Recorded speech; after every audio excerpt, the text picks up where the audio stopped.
Hey guys, Dr. Tobisch here again for the fourth and final video of our Desk Jockey series. In this video, I'm going to be talking a little bit about one of the most common conditions that we see in our desk working population, which is going to be a cervicogenic headache. Now, these headaches can have some variability in their symptoms, but the most common way that they present is that these people are going to start by having a lot of tension and tenderness in these suboccipital muscles at the base of the skull. Then their headache may spread to one or both sides of the head, but more typically it'll start at the base of the skull. Then they'll start to feel it in their forehead or behind one or both of their eyes. Now, two hallmarks for the development or the onset of these cervicogenic headaches is going to be tension trigger points, muscular dysfunction in these suboccipitals, upper traps, levators, muscles up high in the back, as well as the back of the neck.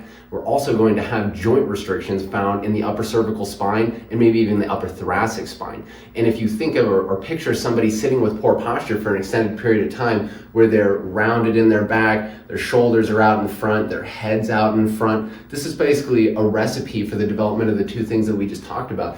If somebody has to hold themselves in this position for an extended period of time, their shoulders are shrugged up, they're going to get excessive tension and trigger points in all the muscles that we just talked about. And if we have trigger points and muscular dysfunction for a while, compressing down on the spines of the upper thoracic and cervical spine, eventually we're going to have joint restrictions there as well. So if you're somebody that deals with these cervicogenic headaches and you work a desk job, I would urge you to come in for care. Oftentimes we can help these people significantly. But next up, I'm going to show you some simple stretches and exercises that you can do on your own, mix them into your micro breaks to help you continue to work your desk job and avoid these cervicogenic headaches. First movement we're going to look at to get rid of or help avoid these cervicogenic headaches is going to be cervical retraction to help restore joint mobility in the cervical and upper thoracic spine.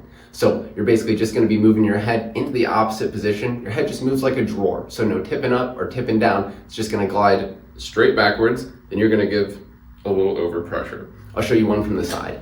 So again, you're going to retract straight back, add a little pressure, and come out of it.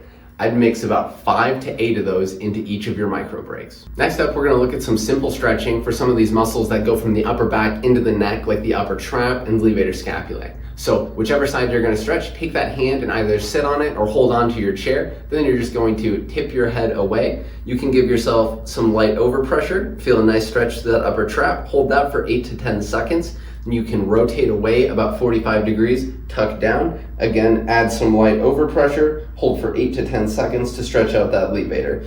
I do both of those on each of your micro breaks or at least 3 or 4 times a day. Last thing we're going to look at is going to be a simple exercise to strengthen and stimulate activity in these deep neck flexor muscles in the front of the neck, which make retraction happen. All you need is a little resistance band. So you'll take your resistance band, toss it over the back of your head, and again, your head is going to move like a drawer. You're going to move from protrusion into retraction, hold that position for 3 seconds, then rinse and repeat. I'd shoot for 8 to 10 reps of that 2 or 3 times per day.